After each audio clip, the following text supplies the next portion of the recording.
Hi good morning friends. आज मैं आपके साथ बहुत इंपॉर्टेंट टॉपिक पे बात करूंगा, क्योंकि इसी की वजह से हमारे रिलेशनशिप, हमारे रिश्ते बनते भी हैं और हमारे रिश्ते टूटते भी हैं।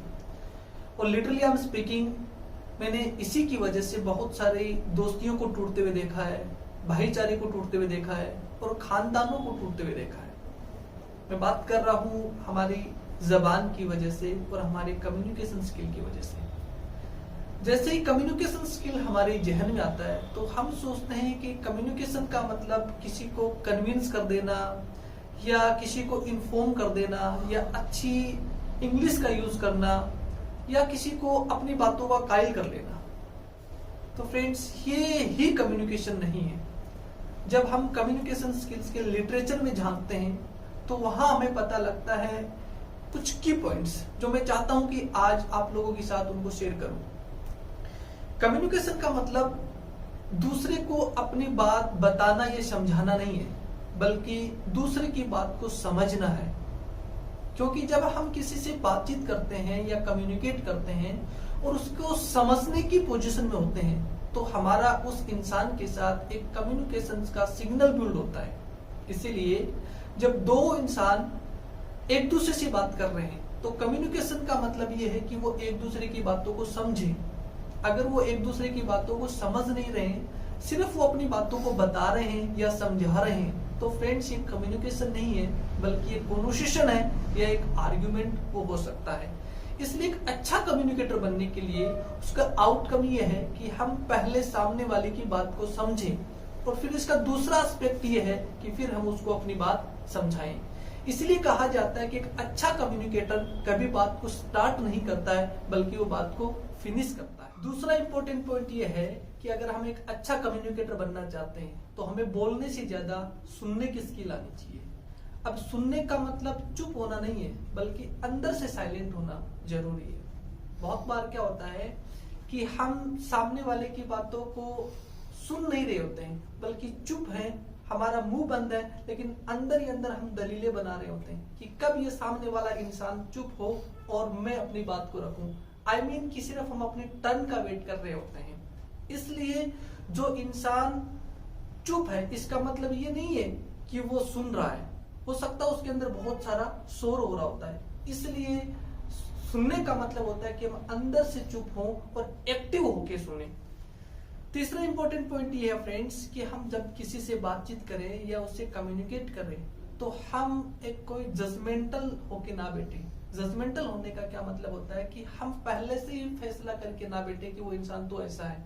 फॉर एग्जाम्पल, आप अपने फ्रेंड से बातचीत कर रहे हैं या अपने भाई से कम्युनिकेट कर रहे हैं, उससे बातचीत कर रहे हैं, तो हम ये पहले से उसके बारे में जजमेंटल ना हो कि ये तो इंसान है ही झूठा, ये तो इंसान है ही जिद्दी। तो हम जब इस तरीके के पहले जजमेंटल होके बैठ जाते हैं तो फिर हम उससे कम्युनिकेट नहीं कर पाते हैं। हो सकता है हम अपनी नॉलेज के बेस से या फिर हमारी जो ना ताकत की वजह से, हमारी पोस्ट की वजह से हम अपनी साउट होने की वजह से हम अपनी बात को मना लें, लेकिन उसके साथ हम एक अच्छा रिलेशनशिप बिल्ड नहीं कर पाते हैं। इसलिए हम किसी से भी बातचीत करें तो उसमें कोई जजमेंटल होके ना बैठे। इसके अलावा कुछ बॉडी लैंग्वेज भी हमें पता होना चाहिए, जिसके अंदर ये है कि हमारे आई कांटेक्ट उस इंसान से हो। आई कांटेक्ट का मतलब क्या होता है? आई कांटेक्ट का मतलब आंखों में आंखें देखना नहीं होता है, क्योंकि हम अगर किसी सामने वाले की आंखों में आंखें देख के बात करेंगे तो हो सकता है उसका कॉन्फिडेंस लूज हो जाए। आई कांटेक्ट का मतलब होता है कि हम सामने वाले की नोज की जो टिप है उस पर देखें, इससे हमारा उससे आई कांटेक्ट बनेगा। इसके अलावा हम थोड़ा सा लीन होके बैठे, थोड़ा सा झुक के बैठे, और बैठने के अंदर ये भी लिटरेचर के अंदर आता है कम्युनिकेशन के कि हम कोशिश ये करें कि जिससे भी हमारी बातचीत हो रही है उसको हम आमने सामने ना बैठे, जबकि थोड़ा सा उसको क्रॉस होके बैठे। और क्योंकि हम जब आमने सामने बैठेंगे, जैसे अभी ये मेरी मेन चेयर है, और अगर मैं सामने वाले से एकदम फेस टू फेस बैठूंगा तो हो सकता है उसका कॉन्फिडेंस लूज हो। तो मुझे चाहिए कि अपनी मेन चेयर को मैं छोड़ के उससे बातचीत करूं, तो थोड़ा सा ये कम्युनिकेशन जो है अच्छा होगा और ये अथॉरिटेटिव कम्युनिकेशन नहीं बनेगा। इसके अलावा हम जो है कुछ प्रॉम्प्ट वर्ड्स को भी यूज करें अपने कम्युनिकेशंस के अंदर। प्रॉम्प्ट वर्ड्स का मतलब होता है कि जैसे श्योर, हाँ, हूँ जो हाँ हूँ वाले जो वर्ड्स होते हैं जनरल भाषा में, उनका अपन यूज करें।